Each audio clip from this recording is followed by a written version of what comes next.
तो मैं अंकित डिजिटल शिक्षा के ऑनलाइन प्लेटफॉर्म पे आपका स्वागत करता हूं। आज की क्लास में हम जीन प्याजे के ऊपर चर्चा करने वाले हैं, जो कि परीक्षा की दृष्टि से काफी हॉट टॉपिक है।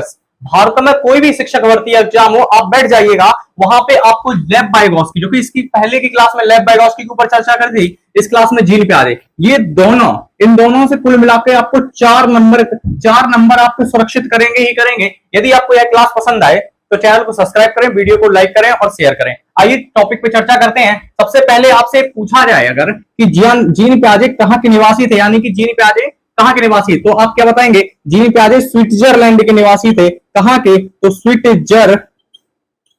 स्विट्जरलैंड के, ठीक है, स्विट्जरलैंड के निवासी होते हैं। अब देखिएगा एक और, हालांकि क्वेश्चन पूछते नहीं है, लेकिन एग्जामिनर का कुछ पता नहीं है कहां से पूछ दें, तो जीन प्याजे का अगर जन्म पूछा जाए तो 1896 में जीन प्याजे का जन्म होता है और मृत्यु होती है 1980 में।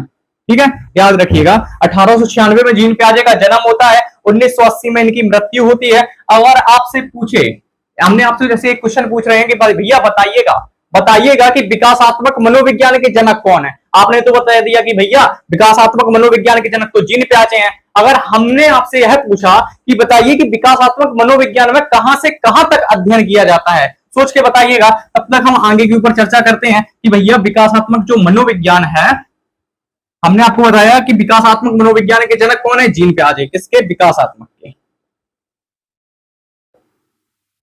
विकासात्मक, अब विकासात्मक के हमने आपको बताया कि जीन प्याजे इसके जनक है। अगर हमने यहीं से एक और क्वेश्चन पूछ दिया कि बताइए बाल मनोविज्ञान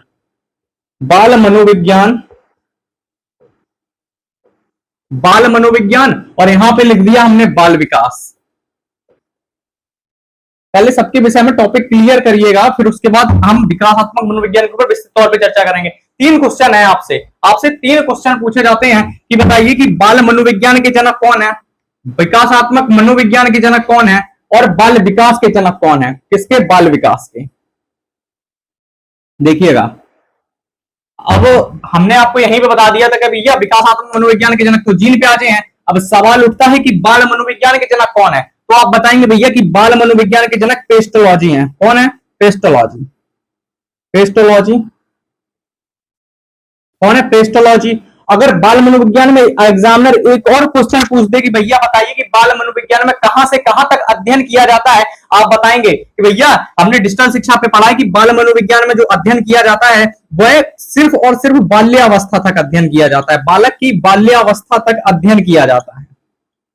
याद रखिएगा कि बालक की बाल्यावस्था तक अध्ययन किया जाता है बाल मनोविज्ञान में, जिसके जनक पेस्टोलॉजी होते हैं। ठीक है, अगर बाल विकास की बात करें, एग्जामिनर पूछ दे भैया कि बताइए बाल विकास के जनक कौन है, तो आप क्या बताएंगे? आप बताएंगे भैया स्टेनेले हॉल है। कौन है? स्टेनेले हॉल बाल विकास के जनक होते हैं। इसमें कहां से कहां तक अध्ययन किया जाता है, आप बताएंगे भैया किशोरावस्था तक। कहां तक? तो बताएंगे किशोरावस्था तक। कहां तक? किशोरावस्था तक बाल विकास में अध्ययन किया जाता है। अगर हम किस, हमारे सिलेबस में क्या है? हमारे सिलेबस में बाल मनोविज्ञान ना होके बाल विकास है। अब बाल विकास में बाल्यावस्था भी आ जाती है, शैशवावस्था भी आ जाती है, गर्भावस्था भी आ जाती है और किशोरावस्था भी आ जाती है। हमारे क्वेश्चन ज्यादातर यहीं से बनते हैं। जबकि देखिए आज हम चर्चा करते हैं विकासात्मक मनोविज्ञान जीन प्याजे के द्वारा बताई गई है। अब जो विकासात्मक मनोविज्ञान है, आपसे अगर यहीं से पूछ लिया जाए कि भैया बताइए, देखिएगा अब यहां से एक क्वेश्चन रह गया है कि बताइए कि विकासात्मक मनोविज्ञान में कहां से कहां तक अध्ययन किया जाता है, तो हमने आपको बताया कि भैया बालक होता है विकासात्मक मनोविज्ञान में, बालक के जब तक बालक की मृत्यु नहीं हो जाती, मृत्यु कब होगी? वृद्धावस्था में। तो आपसे यहीं से बोल सकते हैं कि बालक की वृद्धावस्था तक विकासात्मक मनोविज्ञान में अध्ययन किया जाता है। देखिएगा जीन प्याजे के ऐसा टॉपिक है जिसको अगर आपने तैयार कर लिया तो बहुत अच्छी बात होगी, आप एकदम 4 से 5 नंबर अपने कंफर्म ही करेंगे। देखिएगा, अब हमने आपसे बताया कि जीन प्याजे किस शाखा से संबंधित थे, तो आप बताएंगे भैया कि जीन प्याजे संज्ञानात्मक शाखा से संबंधित थे, यानी कि है संज्ञानात्मक विकास। जब हमने आपको बताया कि भैया कि जो जीन प्याजे हैं वो संज्ञानात्मक शाखा से संबंधित है। किस शाखा से? तो आप बताएंगे भैया कि संज्ञानात्मक। कौन सी? संज्ञानात्मक शाखा होती है, इसीलिए इनके सिद्धांत को क्या कहा जाता है, तो आप बताएंगे संज्ञानात्मक विकास का सिद्धांत। इन्होंने कौन सा सिद्धांत दिया? आप बताएंगे भैया कि संज्ञानात्मक विकास का सिद्धांत दिया। याद रखिएगा, कौन सा? संज्ञानात्मक विकास का सिद्धांत, विकास का सिद्धांत। जीन पियाजे ने संज्ञानात्मक विकास का सिद्धांत दिया। अगर हमने आपसे पूछा कि भैया ये बताइए कि संज्ञान क्या है, यानी कि संज्ञानात्मक क्या है, तब आप बताएंगे, हमने आपको लेब-वाइगोस्की में बताया कि संज्ञान एक ऐसी प्रक्रिया है, संज्ञान एक ऐसी प्रक्रिया है, यानी कि कैसी प्रक्रिया है, तो किसी वस्तु को जानने की प्रक्रिया है, यानी कि संज्ञान को हम दूसरे शब्दों में कह दें कि ज्ञान या ज्ञान। अगर आपका मन ज्ञान भी कहने का नहीं है तो किसी वस्तु को जानना, किसी वस्तु को जानना, या फिर कहते हैं उस वस्तु को समझना। समझना किस माध्यम से समझना, तो आप बताएंगे भैया कि विचारों के माध्यम से। किस माध्यम से?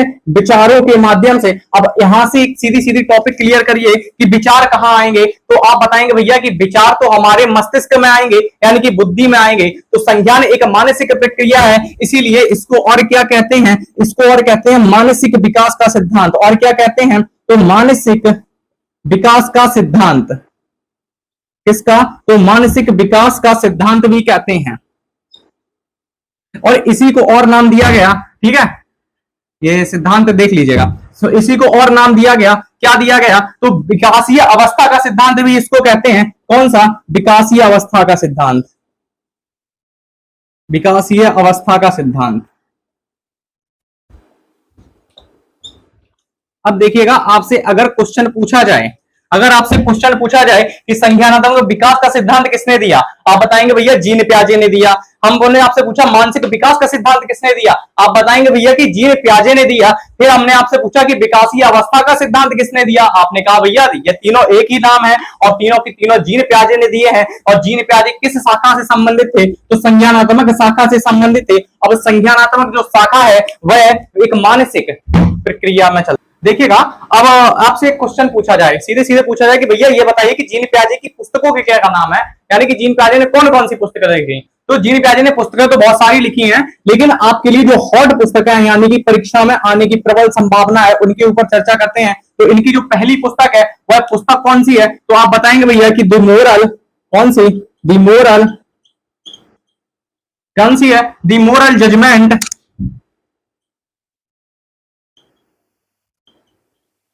Of child. एक तो हो गई कौन सी? The moral judgement of child. अब दूसरी की हम बात करते हैं, तो दूसरी कौन सी है? The language, the language and thought of child. Child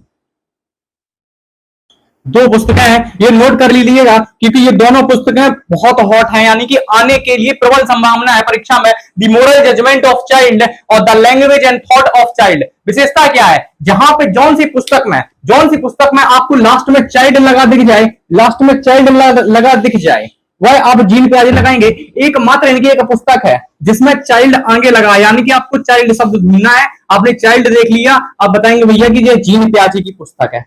किसकी है? तो जीन पियाजे की पुस्तक है। अब देखिएगा, हम चर्चा करते हैं। अब जो इन्होंने संज्ञानात्मक विकास का जो सिद्धांत बताया, उसमें अगर आपसे क्वेश्चन पूछा जाए इन्होंने कितनी अवस्थाएं बताई, आप बताएंगे संज्ञानात्मक जो सिद्धांत बताया उसमें कितनी? तो 4 अवस्थाएं बताई। कितनी अवस्था? 4 अवस्था बताई। ठीक है, अब इन्हीं अवस्थाओं के ऊपर चर्चा करेंगे और ये अवस्थाएं बेहद ही महत्वपूर्ण है, क्योंकि इन्हीं अवस्था में इन्होंने जो शब्द है वो दिए हैं इन्हीं अवस्थाओं में, और जो शब्द बाकी रह जाएंगे वो हम बाद में चर्चा करेंगे क्वेश्चन के माध्यम से इसी क्लास में। क्लास पूरी देखिएगा। यदि आपको क्लास पसंद आ रही हो तो चैनल को सब्सक्राइब जरूर करें। देखिएगा, हमने आपको बताया था कि जीन पियाजे ने जो संज्ञानात्मक विकास बताया उसके अंतर्गत कितनी 4 अवस्थाएं बताई। 4 अवस्थाएं बताई। हम धीरे धीरे चारों अवस्थाओं के ऊपर चर्चा करते हैं। तो सर्वप्रथम लेते हैं पहली अवस्था। इन्होंने पहली अवस्था कौन सी बताई, तब आप क्या बताएंगे कि इन्होंने जो पहली अवस्था है वह संवेदी पेशीय अवस्था बताई। कौन सी? तो संवेदी पेशीय अवस्था। ठीक है, याद रखिएगा कौन सी? तो संवेदी पेशीय अवस्था बताई। ठीक है, अब इसी को और क्या कहते हैं? हम इसी को और क्या कहते हैं, तब याद रखिएगा कि इंद्रिय जनित अवस्था कहते हैं। इसी को और क्या कहते हैं? इंद्रिय जनित अवस्था कहते हैं। अगर आपसे पूछा जाए कि इंद्रिय जनित अवस्था और संवेदी पेशीय अवस्था की अवधि कितनी बताई, तब आप बताएंगे भैया कि जन्म से। कब से? जन्म से बताई। कितने तक? तो जन्म से 2 वर्ष तक बताई। अब देखिए, कहीं कहीं आपको लिखा मिल जाएगा कि 0 से 2 वर्ष। ठीक है, 0 से 2 वर्ष। हमने ये आपको इसलिए बता दिया कि आपके मन में जो विचार हैं, जो क्वेरी हैं, उनको समाप्त करने के लिए 0 से 2 वर्ष, लेकिन ऑथेंटिक यही है कि जन्म से 2 वर्ष बताइए। देखिएगा, हमने आपको बताया कि संवेदी पेशीय अवस्था है, कौन सी है, तो सॉरी पेशी लिख गया होगा, तो संवेदी पेशीय अवस्था, इसी को क्या कहते हैं, इंद्रिय जनित अवस्था। अवस्था जोड़ लीजिएगा अपने मन से, कब से कब तक है, तो जन्म से 2 वर्ष है। किताबों में क्या लिखा मिल सकता है आपको, 0 से 2 वर्ष मिल सकता है, ठीक है। अब इसके बात करते हैं, इसमें होता क्या क्या है, बालक ज्ञान किसमें कैसे ग्रहण करता है, तो आप बताएंगे कि इस अवस्था में बालक ज्ञानेंद्रियों की सहायता से ज्ञान ग्रहण करेगा। किससे, तो बताएंगे भैया कि ज्ञानेंद्रियों की सहायता से बालक इसमें ज्ञान ग्रहण करेगा, है। और कैसे, प्रत्यक्ष अनुभव करके ज्ञान ग्रहण करेगा। और कैसे करेगा ज्ञान ग्रहण, बताइए। आपके जैसे प्रत्यक्ष अनुभव का मतलब समझते हैं कि सामने देख के चीजों को ज्ञान ग्रहण करेगा। इंद्रियों की सहायता से, इंद्रियां आपको पता ही है, इंद्रियों की सहायता से ज्ञान ग्रहण करेगा, ठीक है। अगर आपसे पूछे सबसे कि बताइएगा, क्वेश्चन पूछे कि वह कब, यानी कि कौन सा, कि बालक अपना पहला सार्थक शब्द कब बोलता है, आप बताएंगे भैया कि 12वें माह में बालक अपना पहला सार्थक शब्द बोलता है। किस अवस्था के अंतर्गत आता है, तो संवेदीय पेशीय अवस्था के अंतर्गत आता है, यानी कि इसी अवस्था में बालक अपना पहला सार्थक शब्द बोलेगा। कौन सा पहला सार्थक शब्द, अगर आपसे क्वेश्चन पूछा जाए कि बालक अपना पहला सार्थक शब्द, आप बताएंगे 12 माह में बोलता है। एक और है कि यह वही अवस्था है, यह वही अवस्था है जिसमें वस्तु स्थायित्व का गुण विकसित होता है। अब हमने आपसे कहा कि गुण विकसित होता है कैसे, याद रखिए, पहले तो इसमें नहीं होता क्या, वस्तु स्थायित्व, पहले नहीं होता वस्तु स्थायित्व, लेकिन वस्तु स्थायित्व 18 से 24 माह, 18 से 24 माह के बीच में बालक में वस्तु स्थायित्व का गुण आता है। किसका, वस्तु स्थायित्व का गुण आता है। अब देखिएगा, स्थायित्व का, स्थायित्व, वस्तु स्थायित्व का गुण आता है बालक में, इसमें 18 से 24 माह के अंतर्गत आता है। अब समझिए कि भैया वस्तु स्थायित्व क्या है, वस्तु स्थायित्व क्या है, तो वस्तु स्थायित्व को पहले समझते हैं। देखिएगा कि वस्तु स्थायित्व क्या है। जैसे उदाहरण देखिएगा, उदाहरण के माध्यम से चीजें ज्यादा क्लियर होती हैं। वस्तु स्थायित्व यानी कि जब बालक में वस्तु स्थायित्व का गुण नहीं है, तो कैसे समझेंगे कि जब बालक में बालक कोई दूध की बोतल है, दूध पी रहा है बालक, दूध की बोतल है, और आपने क्या किया, जाके दूध की बोतल ली और कह दिया माऊ ले गई, छी करके। अब बालक माऊ ले, बालक तो सोच रहा है कि चीजें तो गायब हो गई, क्योंकि बालक इस अवस्था में क्या सोचता है, जब तक वस्तु स्थायित्व नहीं है, जब तक उसकी आंखों के सामने वस्तुएं हैं तब तक ही वस्तुएं हैं, उसकी आंखों से ओझल हुई वस्तु है, वस्तु का अस्तित्व ही समाप्त हो गया। लेकिन अगर आपने, बालक 18 से 24 माह के बीच का हो गया, आप गए फिर से, वो दूध की बोतल पी रहा है, आपने उसकी बोतल ली और फेंक दी, छी कर दी। अब वो कहेगा मन ही मन में, पागल समझाए क्या बेफालतू में, रो रो के घर भर देगा। अब क्यों रो रहा है बालक, इसलिए रो रहा है कि बालक को पता है मेरी आंखों के सामने वस्तु नहीं है, फिर भी इस संसार में है, मैं रोऊंगा तो वो वस्तु मुझे मिल जाएगी, इसीलिए वो रोता है। यानी कि रोता क्यों है, तो उसे पता है कि बस आंखों के सामने कोई वस्तु ये है, आंखों के सामने नहीं है लेकिन संसार में है, ये जानना वस्तु स्थायित्व ही कहलाता है। अब इस अवस्था को एक और नाम देते हैं, यह अवस्था खोजी अवस्था भी है। यानी कि इस अवस्था को क्या कहते हैं, और कहते हैं खोजी अवस्था। आपसे पूछा जाए कि खोजी अवस्था किसे कहते हैं, खोजी अवस्था जीन पियाजे ने कब बताई, अगर आपको पता है आप बताएंगे भैया कि जीन पियाजे ने जन्म से 2 वर्ष खोजी अवस्था बताई, या फिर इसी को हम संवेदीय पेशीय अवस्था कहते हैं या इंद्रिय जनिक अवस्था कहते हैं। इस अवस्था में बालक में पहला अपना सार्थक शब्द 12वें माह में बोलता है, या वही अवस्था है जिसमें शुरू में वस्तु स्थायित्व नहीं होता, लेकिन 18 से 24 माह के अंतर्गत वस्तु स्थायित्व का गुण विकसित होता है। अब चर्चा करते हैं इनकी आगे की अवस्थाएं बताई, संवेदीय पेशीय अवस्था, इसे हटाते हैं, ठीक है। अब इन्होंने जो जीन पियाजे ने अपने संज्ञानात्मक विकास के अंतर्गत जो दूसरी अवस्था बताई, वह पूर्व संक्रियात्मक अवस्था बताई। कौन सी, तो पूर्व संक्रियात्मक अवस्था बताई। अगर आपसे पूछे कि भैया बताइए कि पूर्व संक्रियात्मक अवस्था कब से कब तक चलती है, तो आप बताएंगे कि देखो जीन पियाजे ने कहा है कि पूर्व संक्रियात्मक जो अवस्था है 2 से 7 वर्ष तक चलती है। और आपने क्या कहा कि हमने कहा कि भैया इसके विषय में विस्तार से तो बताइए, तो ठीक है, आपने कहा ठीक है बताते हैं। तो आपने कहा कि भैया जो जीन पियाजे हैं उन्होंने पूर्व संक्रियात्मक अवस्था को 2 भागों में विभाजित किया। पहला भाग इनका प्राक संप्रत्यात्मक अवस्था कहलाई। कौन सी, प्राक संप्रत्यात्मक अवस्था बताई, जो 2 से 4 वर्ष तक चलती है। और आपने कहा कि भैया जो दूसरी बताई वो अंतरदर्शी अवस्था बताई, जो 4 से 7 वर्ष तक चलती है। कब से कब तक, तो 4 से 7 वर्ष तक चलती है। देखिएगा यहाँ पे जो एक एक क्लास दी जा रही है आपको, अत्यंत ही रिसर्च करके दी जा रही है। ये चीजें आपको कोई पढ़ाता नहीं है ना, आप खुद जाके यूट्यूब पे देख लीजिएगा, कोई नहीं पढ़ाएगा ये चीजें। लोग क्या करते हैं कि पूर्व संक्रियात्मक अवस्था के अंतर्गत इन दोनों की गुण बता देते हैं। ठीक है, अब देखिएगा हम फिर से अपने टॉपिक पे आते हैं, प्राक संप्रत्यात्मक अवस्था। देखिए, प्राक संप्रत्यात्मक अवस्था के अंतर्गत जीन पियाजे ने कहा कि यह वह अवस्था है, यह वह अवस्था है जिसमें बालक अनुकरण के माध्यम से सीखता है। हमने जैसा कि कहा कि बालक अनुकरण के माध्यम से सीखता है और इसी अवस्था में बालक खिलौनों के माध्यम से सीखता है। आपसे एक और क्वेश्चन पूछा जा सकता है कि वह कौन सी अवस्था है, यानी कि कौन सी अवस्था है जो खिलौने की आयु कहा जाता है एग्जैक्टली रूप पे। तो अगर आपसे पूछे भैया जीन पियाजे के शब्दों में बताइए, आप बताएंगे भैया प्राक संप्रत्यात्मक अवस्था है। वैसे कौन सी है? तो वैसे कहेंगे पूर्व बाल्यावस्था है, लेकिन जीन पियाजे के शब्दों में प्राक संप्रत्यात्मक अवस्था 2 से 4 वर्ष है। और यहाँ पे अंतरदर्शी में क्या होता है कि इसमें बताया गया कि प्रश्न पूछने की अवस्था। बालक इसमें क्या करता है, धड़ल्ले से सारे दिन एकदम गोली की रफ्तार से प्रश्न पूछता ही जाता है। ये बताइए दीवार क्यों खड़ी है, हम अपने पैरों पे क्यों चल रहे हैं। मतलब आप देखिएगा कि यह वह अवस्था है जब उसके प्रश्नों के बीच में कोई तर्क नहीं होता। जब तर्क नहीं होगा तो कहेंगे भैया कि यह वह अवस्था है जिसमें अतार्किक चिंतन होता है। इसीलिए इस अवस्था को अतार्किक चिंतन की अवस्था कहा गया, इस अवस्था को प्रश्न पूछने की अवस्था कहा गया। ठीक है, प्राक संप्रत्यात्मक जो संप्रत्यात्मक अवस्था है, प्राक संप्रत्यात्मक अवस्था है, इसके ऊपर विस्तार से चर्चा करते हैं। यदि आपको यहां तक क्लास पसंद आई है तो एक बार क्लास को सब्सक्राइब जरूर करिए और डिस्क्रिप्शन में हमारे टेलीग्राम चैनल की लिंक दी गई है, उसको जाके हमारे टेलीग्राम चैनल को ज्वाइन करिए। आप देखिए, हमने कहा कि प्राक संप्रत्यात्मक के ऊपर चर्चा करते हैं। ठीक है, आपसे कहा गया, आपसे क्वेश्चन पूछा गया कि वह कौन सी अवस्था है, वह कौन सी अवस्था है जब बालक में जीववाद का गुण विकसित होता है। अब आपसे ये क्वेश्चन आपसे कैसे पूछे जाते हैं, ये सीटेट में मोस्टली आने वाले क्वेश्चन है, रीट में आने वाले क्वेश्चन है। अभी तक आप शुक्रगुजार करिए कि अभी तक यूपी टेट में ये क्वेश्चन नहीं आया है, क्योंकि जब यूपी टेट में आएगा तो ऊपर से निकल के जाएगा, क्योंकि क्वेश्चन ये कोई पढ़ाता नहीं है। ठीक है, हमने कहा कि भैया यह वह अवस्था है, कौन सी प्राक संप्रत्यात्मक अवस्था या पूर्व संक्रियात्मक अवस्था के अंतर्गत आती है। यह वह अवस्था है जिसमें किसका गुण होता है, तो जीववाद का गुण होता है।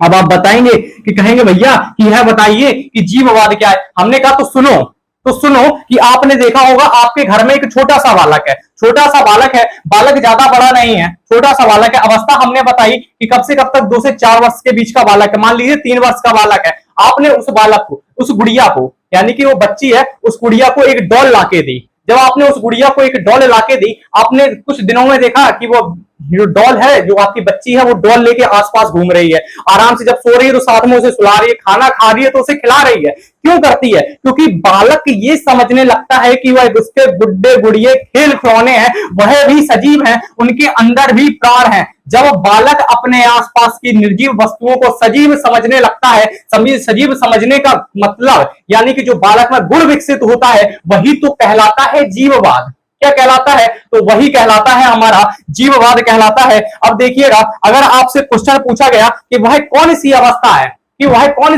है, कि जब बालक में आत्म केंद्रित का गुण पाया जाता है। आत्म केंद्रित मतलब आपने बालक को चॉकलेट लाके दी, बालक तो स्वार्थी है, बालक तो इस अवस्था में स्वार्थी है, बालक अपने विषय में ही सोचेगा, बालक सोचेगा कि मैं इसमें यह पूरी चॉकलेट पूरी ही खत्म कर दूं, दूसरे को ना दूं, मैं स्वार्थी हूं। ठीक है, यानी कि यह वह अवस्था है, कौन सी? प्राक संप्रत्यात्मक अवस्था वह अवस्था है जिसमें क्या विकसित होता है, तो आत्म केंद्रित का गुण विकसित होता है, जीववाद पाया जाता है। यह अवस्था पूर्व संक्रियात्मक अवस्था के अंतर्गत आती है। अवस्था की अवधि हमने आपको बताई 2 से 4 वर्ष होती है। अवस्था का नाम लिख लीजिएगा कि प्राक संप्रत्यात्मक अवस्था है। कौन सी? आइए अब चर्चा करते हैं इसकी जो दूसरी अवस्था है उसके ऊपर चर्चा करते हैं। ठीक है, इसको हम हटाते हैं, उसके बाद आगे के टॉपिक पे चर्चा करते हैं, साफ करते हैं। देखिएगा, अब हमने आपसे चर्चा की, देखिए पूर्व संक्रियात्मक अवस्था के अंतर्गत हमने बताया 2 से 7 वर्ष चलती है। जीन पियाजे ने इसको 2 भागों में विभाजित किया। पहले भाग के ऊपर हम चर्चा कर चुके हैं, प्राक संप्रत्यात्मक अवस्था। ये हमने बताया कि यह वह अवस्था है जिसमें जीववाद का गुण पाया जाता है, जो कि 2 से 4 वर्ष तक चलती है। अब इसमें बताया कि हमने आत्म केंद्रित होता है, बालक स्वार्थी होता है। अब चर्चा करते हैं अब चर्चा करते हैं अंतर्दर्शी अवस्था के ऊपर, जो कि 4 से 7 वर्ष तक चलती है। कब से कब तक? तो 4 से 7 वर्ष तक चलती है। हमने आपसे पूछा कि भैया बताइए कि वह कौन सी अवस्था है, यानी कि वह कौन सी अवस्था है जब बालक में अतार्किक चिंतन होता है, अतार्किक चिंतन होता है। आपने कहा भैया कि यह तो पूर्व संक्रियात्मक अवस्था है। हमने कहा ना, पूर्व संक्रियात्मक नहीं, हमें और डिटेल में चाहिए। हम तो ऑप्शन में ये दे ही नहीं रहे हैं आपको पूर्व संक्रियात्मक। अब आपने कहा कि हाँ, तो हमें नहीं पता कि कौन सी है। हमने कहा देखो सुनो कि अंतर्दर्शी अवस्था को ही हम अतार्किक चिंतन की अवस्था कहते हैं, क्योंकि यह वह अवस्था है, यह वह अवस्था है जब बालक प्रश्न पूछता जाता है। आपने देखा होगा एक छोटा सा बालक होगा, उसे प्रश्न पे प्रश्न किए जाएगा, लेकिन उसके प्रश्नों पे में कोई चिंतन नहीं होगा, कोई तर्क नहीं होगा, यानी कि कहते हैं इसी अवस्था को और क्या कहते हैं? प्रश्न पूछने की अवस्था। जब प्रश्नों में कोई चिंतन नहीं है, कोई तर्क नहीं है, तो इसी को और क्या कहेंगे? अतार्किक चिंतन की अवस्था। यहां तक हमने आपसे चर्चा करी थी। इसके आगे के समझते हैं कि यह वह अवस्था है, यह वह अवस्था है जिसमें पाया जाएगा क्या? तो आप बताएंगे भैया अनुक्रमणशीलता पाई जाएगी, यानी कि यह वही अवस्था है जिसमें अनुक्रमणशीलता पाई जाएगी। क्या पाई जाएगी? अनुक्रमणशीलता। अब आपने कहा कि भैया ये बताइए कि अनुक्रमणशीलता क्या होती है। हमने कहा बच्चा थोड़ा धैर्य रखिए, बताते हैं। हमने कहा इसका अगला नाम तो बताइए। तो आपने कहा भैया इसका अगला नाम तो हमें पता है अपलटावीपन है, लेकिन इसका मतलब बताइए। हमने कहा तो पहले लिख लो अपलटावीपन, इसके बाद चर्चा करते हैं विस्तार से। देखिएगा इसी को और क्या कहते हैं? अपलटावीपन, अपलटावीपन। अब देखिएगा अब हमने आपको बताया कि इसी को हम अपलटावीपन कहते हैं, और यह क्या कहते हैं? अनुत्क्रमणशीलता, सॉरी अनुत्क्रमणशीलता कहते हैं इसे, और क्या कहते हैं? अनुत्क्रमणशीलता या अपलटावीपन। और हमने कहा कि वह चीज है, यह क्या है, इसका अर्थ क्या है? तो हमने कहा कि बालक ये बताइए कि 5 गुणे 2 बराबर जैसे 10 हुए। हमने कहा ये एक छोटा सा बालक होगा और हमने उससे पूछा कि 5 गुणे 2 बराबर 10 हुए। हाँ, हमने ये बता दिया। अब आपने क्या किया, यानी कि हमने क्या किया, हमने बालक से कहा कि ये बताइए कि 10 में से हमें 5 और 2 दोनों चाहिए, लाके दो। अब बालक तो मुंह भाई खड़ा है, बालक को पता ही नहीं है कहां से लाएंगे 5 और 2, यानी कि अब इससे परिभाषा क्या बनती है ये देखिएगा। इस शब्द की परिभाषा क्या बनती है कि हमने बताया कि बालक शुरुआती बिंदु से जब आगे निकल जाता है, बालक किसी शुरुआती बिंदु से जब आगे निकल गया, और बालक जब उसी शुरुआती बिंदु पर जहां से वह आगे निकला उसी शुरुआती बिंदु पर वापस ना लौट पाना ही कहलाती है अनुत्क्रमणशीलता, अपलटावीपन। एक और नाम है, एक और लिख लीजिएगा, इसी को क्या कहते हैं? तो आपने कहा कि भैया इसी को अविलोम्यता कहते हैं। क्या कहते हैं? अविलोम्यता कहते हैं। ठीक है, क्या कहते हैं? अविलोम्यता कहते हैं। हमने कहा भैया ये बताइए, आपको ये टॉपिक क्लियर हो गया? आपने कहा हो गया। हमने कहा परिभाषा तो बताइए। आपने कहा तो सुनिए परिभाषा। हमने कहा बताइए। तो आपने कहा कि किसी शुरुआती बिंदु से जब कोई बालक आगे निकल गया, यहां तक पहुंच गया। हमने कहा बालक से आप कहां से आए? बालक ने कहा हम तो रास्ता ही भूल गए, यानी कि उस शुरुआती बिंदु तक वापस लौट के ना जा पाना ही अनुत्क्रमणशीलता कहलाती है, अपलटावीपन कहलाता है, या अविलोम्यता कहलाता है।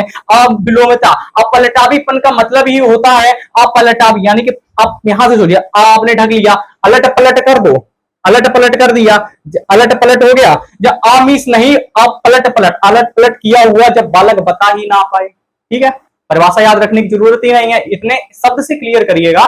अगला जब हम शब्द आपसे चर्चा कर रहे हैं, इसके अंतर्गत जो शब्द है आप बताएंगे कि भैया जब हमने कहा कि हम उसके आंकड़ों में परिवर्तन नहीं कर रहे, इस बार हम उसकी आकृति में परिवर्तन कर रहे हैं। जीन प्याजे के मन में भी तो ये विचार आए हैं, तभी तो उन्होंने ये शब्द दिए। जीन प्याजे ने क्या किया कि भैया बालक तो बहुत होशियार बन रहा है, उन्होंने कहा चलो तुम्हारी होशियारी निकालते हैं। हमने कहा कि यह कमल का फूल है, यह कमल का फूल है। हमने कहा कि आकृति में कमल का फूल यह है। अब देखिएगा जीन प्याजे ने क्या किया, इस आकृति में परिवर्तन कर दिया कुछ। जब इस आकृति में परिवर्तन कर दिया और बालक से पूछा कि बताओ कमल का फूल कहाँ है, बालक ने कहा कि भैया कौन सा कमल का फूल, कहाँ है कमल का फूल, उसे पता ही नहीं है। तो जीन प्याजे के हाथ में आया कि भैया जब आंकड़े संबंधी, जब आंकड़े दिए गए हों तो वापस बालक वहां पे ना लौट पाए, तो अनुत्क्रमणशीलता। जब आंकड़े ना दिए गए हो, कोई चित्र दिया गया हो, यानी कि और बालक जब उस चित्र में, यानी कि कहा कि बताइए कि कमल का फूल कहाँ है, बालक को कमल का फूल दिखाया होगा, लेकिन बालक को कमल का फूल दिखा के आकृति में परिवर्तन कर दिया, कहा कि कमल का फूल, बालक उड़ गया, होश उड़ गया, उसका पता ही नहीं है। जब यहां से सिर्फ इतना सा अंतर है, अनुत्क्रमणशीलता और संरक्षण, इसका जो नाम दिया है इन्होंने संरक्षण, यानी कि संरक्षण का अभाव। याद रखिएगा, संरक्षण का अभाव यही चीज है, जब आकृति हो तो संरक्षण का अभाव, जब डाटा दिया गया हो अनुत्क्रमणशीलता पाई जाएगी। ठीक है, अब आपसे पूछा कि वह कौन सी अवस्था है, वह कौन सी अवस्था है जब बालक में विकेंद्रीकरण का अभाव पाया जाएगा। विकेंद्रीकरण का अभाव से आप यहां से एक और क्वेश्चन पूछते हैं हम, जैसे आपसे पूछा कि वह कौन सी अवस्था है जब बालक में केंद्रीयकरण पाया जाएगा। आपने कहा कि वह अवस्था तो भैया अंतर्दर्शी अवस्था है। हमने कहा केंद्रीकरण होता क्या है ये तो बताइए।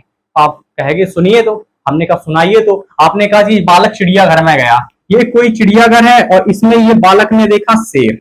जब बालक ने ये शेर देखा, ये शेर की पूंछ है, ये शेर की पूंछ है, बालक में क्या पाया जाएगा, तो अभी तक बालक में केंद्रीकरण पाया जा रहा है, ये शेर की पूंछ है, तो आपने कहा बालक से देखो ये शेर है और ये उसकी पूंछ है, ये उसकी। अब बालक तो भैया केंद्रीकरण प्रबल रूप से हावी है, बालक एकदम शेर की पूंछ को गौर से देख रहा है, शेर की पूंछ और बालक, शेर की पूंछ और बालक। अब आपने कहा देख ली, हाँ, बालक कहा ठीक है हमने शेर देख लिया। आपने कहा तो शेर के विषय में बताइए कि उसका कलर कैसा था।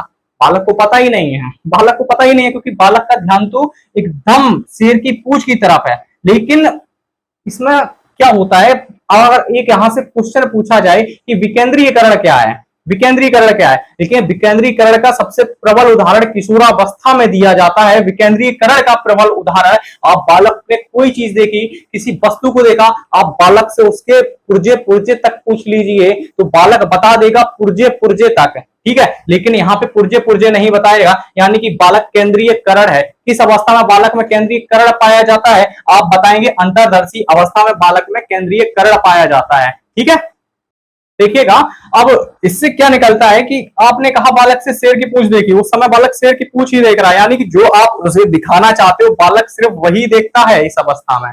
लेकिन बदलाव कब आता है, जब आप किशोरावस्था में गए, बालक से कहा देखो ये देखो, अब बालक ने क्या किया, जो आप नहीं दिखाना चाहते बालक वो भी देखता जा रहा है। यानी कि विकेंद्रीकरण का मतलब ही होता है किसी चीज का पोस्टमार्टम करके देखना।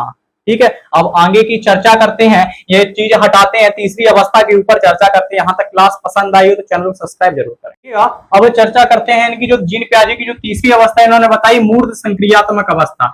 यह कब से कब तक बताई, तो बताएंगे भैया कि यह अवस्था 7 से 11 वर्ष तक बताई। कब से कब तक, तो 7 से 11 वर्ष तक यह अवस्था बताई। मूर्त संक्रियात्मक अवस्था है। मूर्त संक्रियात्मक अवस्था में होता क्या है, तो आप बताएंगे भैया कि यह अवस्था तार्किक चिंतन प्रारंभ कर देता है इस अवस्था में। किस अवस्था में, तो मूर्त संक्रियात्मक अवस्था में बालक तार्किक चिंतन प्रारंभ कर देता है। किसके प्रति, तो मूर्त वस्तुओं के प्रति। मूर्त मतलब यह है कि बालक के सामने कोई वस्तु रहेगी तो बालक उस वस्तु को देख के चिंतन करने लगता है इस अवस्था में। यह चिंतन की प्रक्रिया सरल होती है, कठिन नहीं होती। इस अवस्था में चिंतन की प्रक्रिया सरल होती है। सॉरी, मूर्त चिंतन की अवस्था भी इसीलिए इसको कहते हैं, क्या कहते हैं, तो इसीलिए इसको मूर्त चिंतन की अवस्था भी कहते हैं। अब देखिएगा इस अवस्था में जब ये भैया हमने बताया कि बालक किसी वस्तु को देख के चिंतन करेगा, तो उस वस्तु को देख के जब चिंतन करेगा तो उसके गुण, वस्तु के गुण, दोष और वस्तु में संबंध स्थापित भी करना सीख लेता है। यानी कि गुण के आधार पर अंतर करने लगता है, वस्तु में दोष के आधार पर अंतर करने लगता है। और इस अवस्था में बालक दो वस्तुओं को देखकर उनमें संबंध स्थापित भी करने लगता है। यानी कि इसमें सरल चिंतन बालक इसी अवस्था में सीख जाता है। यानी कि आपसे क्वेश्चन पूछा जाए कि वह कौन सी अवस्था है जिस अवस्था में चिंतन की प्रक्रिया प्रारंभ हो जाती है, आप बताएंगे भैया कि मूर्त संक्रियात्मक अवस्था वह है। और इस अवस्था में जो अवधि बताई 7 से 11 वर्ष बताई, कितनी बताई, आप बताएंगे भैया कि 7 से 11 वर्ष इस अवस्था की अवधि होती है। ठीक है, अब इस अवस्था में आपने क्या किया, इसके पहले वाली अवस्था हमने आपको बताया कि उसमें अनुत्क्रमणशीलता पाई जाएगी। यानी कि बालक अपने शुरुआती बिंदु से आगे लौट निकल गया, शुरुआती बिंदु से वापस उस बिंदु पर वापस नहीं लौट पाता है। लेकिन अगर जब आप इस अवस्था में पूछते हैं कि बताइए 5 गुणे 2 बराबर 10 होते हैं, अब आपने कहा कि इस 10 में से हमें 5 चाहिए। अब बालक ने क्या किया, तो बालक ने कहा ठीक है हम निकाल के दे रहे हैं। बालक ने क्या किया, 2 से भाग दे दिया, आपने काट दिया बराबर, उसने कहा ये लो तुम्हारा 5। ले जाओ। यानी कि बालक अपने शुरुआती बिंदु से तो आगे निकल गया, लेकिन इसमें बालक में काबिलियत आ जाती है कि उस बिंदु पर वापस लौट आता है। अपने संरक्षण का अभाव उस अवस्था में पाया जाएगा, लेकिन इसमें संरक्षण में भी परिपक्वता आ जाती है। एक मूल आकृति में आप कोई भी परिवर्तन कर दें, लेकिन बालक उस मूल आकृति तक भी पहुंच जाता है। आपसे क्वेश्चन पूछा जाए कि भाई कौन सी अवस्था है जब बालक मूल आकृति तक पहुंच जाता है, यानी कि संरक्षण संरक्षण संरक्षण जो होता है उसमें प्रबलता आ जाती है। आप बताएंगे मूर्त संक्रियात्मक अवस्था, ठीक है। इसीलिए इसको एक और नाम दिया गया कि अनुत्क्रमणशील, नाम नहीं है ये, इसका गुण है, इसमें अनुत्क्रमणशीलता का गुण पाया जाता है, ठीक है। किसका? अनुत्क्रमणशीलता का। या आगे इसकी चौथी और लास्ट अवस्था पे चर्चा करते हैं, देखिएगा, चर्चा करते हैं इसके बाद आगे की अवस्था पे। लेकिन इसमें कौन सा गुण विकसित होगा तो बताएंगे उत्क्रमणशीलता। अगर मैंने अनुत्क्रमणशीलता कह दिया हो तो उसके लिए सॉरी, उत्क्रमणशीलता का इसमें गुण पाया जाएगा। चौथी अवस्था के ऊपर चर्चा करते हैं, इसको हटाते हैं, ठीक है। देखिएगा, जीन पियाजे की जो संज्ञानात्मक विकास के अंतर्गत जो इन्होंने 4 अवस्थाएं बताई हैं, हम अंतिम अवस्था पे पहुंच गए हैं। अब अंतिम अवस्था का नाम क्या है तो अमूर्त संक्रियात्मक अवस्था। क्या है? अमूर्त संक्रियात्मक अवस्था। इसकी अवधि कब से कब तक बताई? आप देख लीजिएगा कि 11 से 15 वर्ष बताई। कब से कब तक? तो 11 से 15 वर्ष तक इसकी अवधि बताई है, ठीक है। अब इस अवस्था में होता क्या है कि बालक में अमूर्त चिंतन प्रारंभ हो जाता है। यानी कि बालक को जब कोई चिंतन करना होता है तो बाल जरूरी नहीं है कि जो वस्तु उसके सामने हो बालक उसी के विषय में चिंतन करे। यानी कि इस अवस्था में बाल वस्तु का सामने होना जरूरी नहीं है। बालक 10 साल पहले का जो उसने चीजें देखी हैं उसके विषय में भी चिंतन कर सकता है, वस्तु को बिन देखे भी चिंतन कर सकता है। यानी कि अमूर्त चिंतन प्रारंभ हो जाता है। आप देखिएगा कि जब भैया अमूर्त चिंतन प्रारंभ होगा, अब इस अवस्था में क्या करता है बालक? तार्किक चिंतन भी प्रारंभ कर देता है।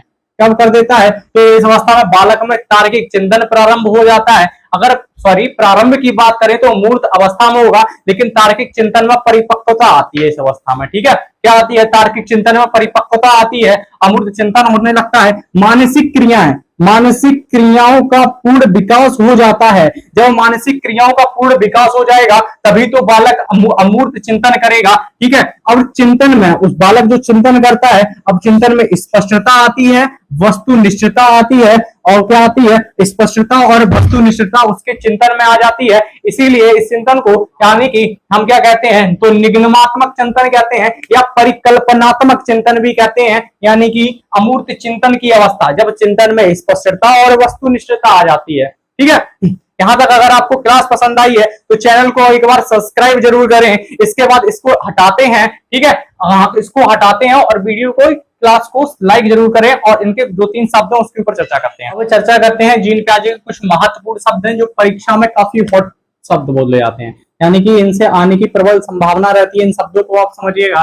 यदि क्लास पसंद आए तो चैनल को सब्सक्राइब जरूर करें, ठीक है। आपसे कहा गया स्कीमा कहाँ का शब्द है? आप बताएंगे भैया स्कीमा जीव विज्ञान का शब्द है। स्कीमा साइकोलॉजी का शब्द है ही नहीं, स्कीमा जीव विज्ञान का शब्द है जिसका संबंध होता है किससे होता है तो आप क्या बताएंगे? स्कीमा जीव विज्ञान का शब्द है जिसका संबंध स्मृति से होता है, यानी कि मेमोरी से होता है। अब देखिएगा स्कीमा क्या है? वातावरण से अर्जित संपूर्ण ज्ञान का जो संगठन होता है, वातावरण से अर्जित संपूर्ण ज्ञान का जो संगठन होता है हमारी मेमोरी में सुव्यवस्थित ढंग से।